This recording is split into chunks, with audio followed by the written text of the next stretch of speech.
Yo, this is 5 on 20 News with Richard Aguirre. We're coming to you live from our studio in downtown Tucson. It's Tuesday, August 8th. Let's talk local headlines. Tucson City Council may consider legal action against the University of Arizona over a planned 1,000-bed dorm building just north of campus. The Honors Dorm complex will be discussed at the council meeting tonight. The discussion comes 3 months after council warned that the University of Arizona that the project needs to follow a city zoning regulation. However, as a state-run entity, the University of Arizona may not need to follow these regulations. City officials claim that the university failed to respond to a letter written by City Attorney Mike Rankin at the meeting tonight. Council members plan to discuss whether the university and their private partner, American Campus Communities, have taken enough action to reverse the city's legal position. We would tell you to watch the discussion on Channel 12, but unfortunately, this one is behind closed doors. So you'll miss the Mike Rankin striptease. Tomorrow marks the day when hundreds of new laws kick in for Arizona residents, ranging from troubling to trivial. One law makes it illegal to have laminated license plate covers, which are used to prevent police from reading the plates. State Senator Steve Farley introduced the measures after claiming that criminals use the cover to evade law enforcement. Other laws starting tomorrow include requiring police to get warrants if they plan to track cell phones and allowing longer sentences for on or off-duty police officers who commit crimes. Another law prevents the police and prosecutors from seizing property without clear and convincing evidence that the confiscated items were used in criminal activity. Currently, a prosecutor can prove a preponderance of evidence that there was a link to a crime. Since no one can figure out exactly what a preponderance meant, the prosecutors are pretty much given free rein to take whatever they want. And it wouldn't be Arizona if we didn't have the Second Amendment involved. This includes excluding Arizona from closing the gun show loophole, which allows people to buy from gun shows without background checks. Wednesday will also see the barring of any laws that require guns to be smart, meaning they can only be fired by an authorized person. And finally, local governments will not be allowed to tell employee or independent contractors that they cannot have a weapon that is on their own property or in their own vehicle.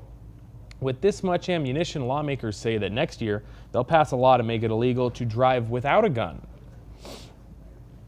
Governor Doug Ducey has been talking a big game about providing more money for Arizona public schools. But school districts are now asking for Ducey to actually produce a spending plan. The Arizona Department of Education has still not completed a list of schools that will receive additional funding and have not said how much each school will receive. The school's funding plan was one of the largest areas of new spending in Ducey's last budget proposal. The funding plan rewards high-performing schools by giving them money to spend on teachers or expansions of successful programs. The program totals $38 million for this year and would determine funding on which schools performed in the top 10 on the 2016 Arizona Merit Test. Next year, schools will be evaluated on the letter grade given by the state's rating system. But school districts which craft their budgets in July have not been told when to expect payments from the governor's initiative. They also haven't been told where they can use the money. Reportedly, Ducey is planning a backup initiative to deal with the problem called Operation, the checks in the mail. He'll follow up the plan by taking a job in the Trump administration's education department.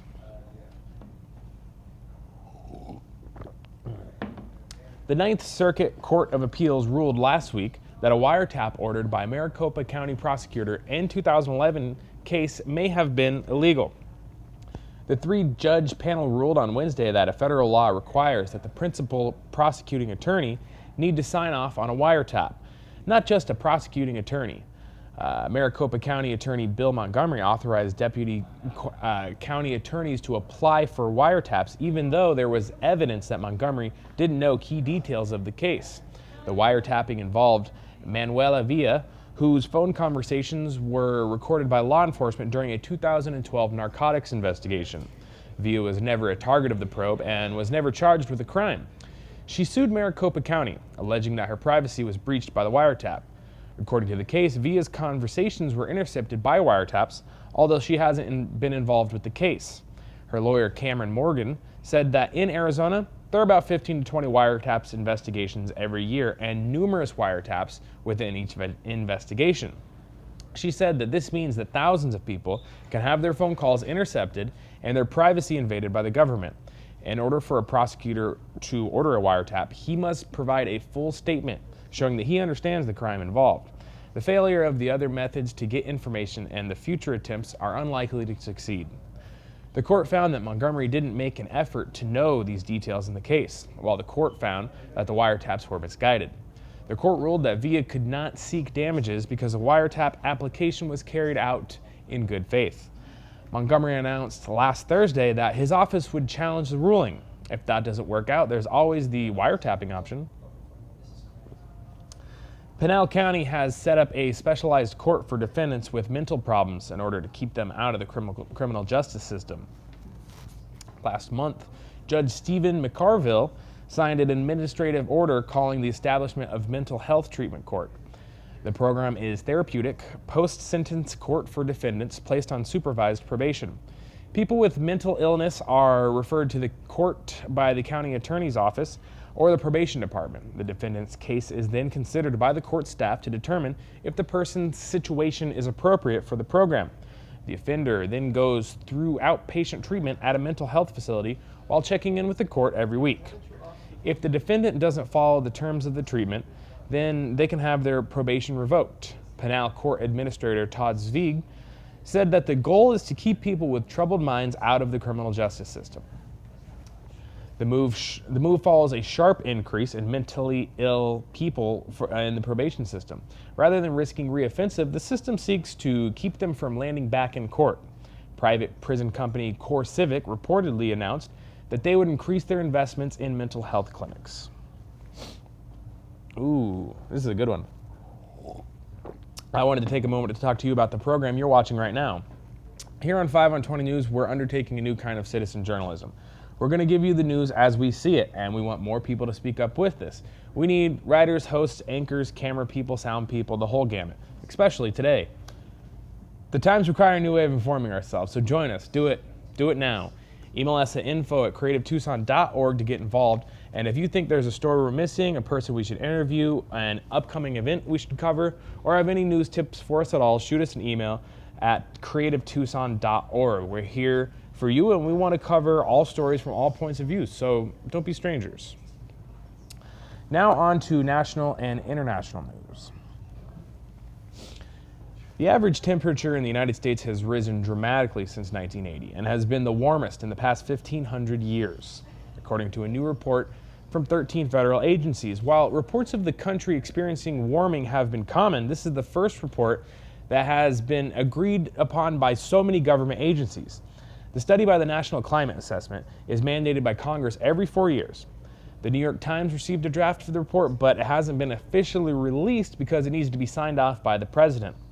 Because of this hurdle, those in the authors of the reports are afraid that it will never see the light of day. The president has criticized climate change as a hoax perpetuated by the Chinese, environmentalists, fake news, George Soros, the Illuminati, pretty much anything he saw on Fox News that night. The report says that if the current rate of fossil fuel emissions remains steady, then the world will experience a 0.3 degrees Celsius rise in temperature.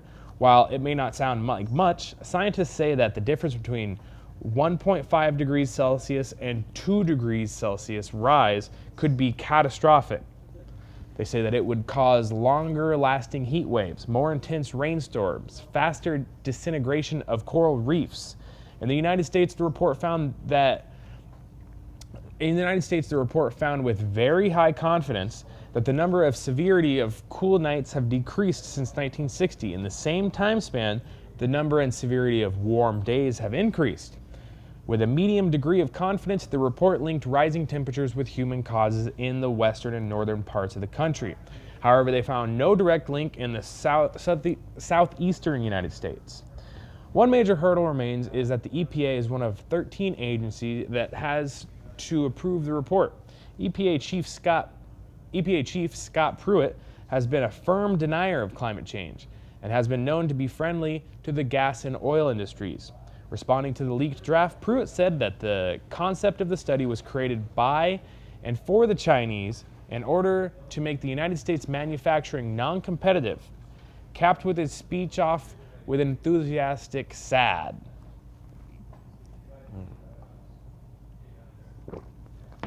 capping his speech off with an enthusiastic sad. But don't worry about climate change, say fossil fuel companies. Maybe that's because fossil fuel industry received over $5 trillion in government subsidies in 2015, according to a study published in the Journal of World Development, authored by economists at the International Monetary Fund. The authors say that these subsidies are damaging, not just because they're expensive, but that they also promote fossil fuel use. They say that the subsidies also discourage investment in renewable energy that would help the industry become competitive with fossil fuels. The authors state that these subsidies keep fossil fuels artificially low and shield the true costs in terms of air pollution and environmental costs, like climate change. They found that pre-tax subsidies accounted for 0.7% of the global GDP in 2011 and 2013. But when accounting for these other factors, the authors found that subsidies actually accounted for up to almost 6% of global GDP. In a nutshell, 6% of total wealth of the world is given to the fossil fuel industry, who is the largest contributor of climate change that we were just talking about. Take a minute to let that sink in. The authors also separated the various types of fossil fuels and found that the oil and coal industries received much larger subsidies compared to other fuels, such as natural gas. They found that the top 3 subsidizers of fossil fuels were the United States, Russia, and China. The European Union accounted for less than half of the amount of the United States subsidies to fossil fuel companies. And when you have a former CEO of ExxonMobil serving as your Secretary of State, it doesn't look like these subsidies are stopping anytime soon.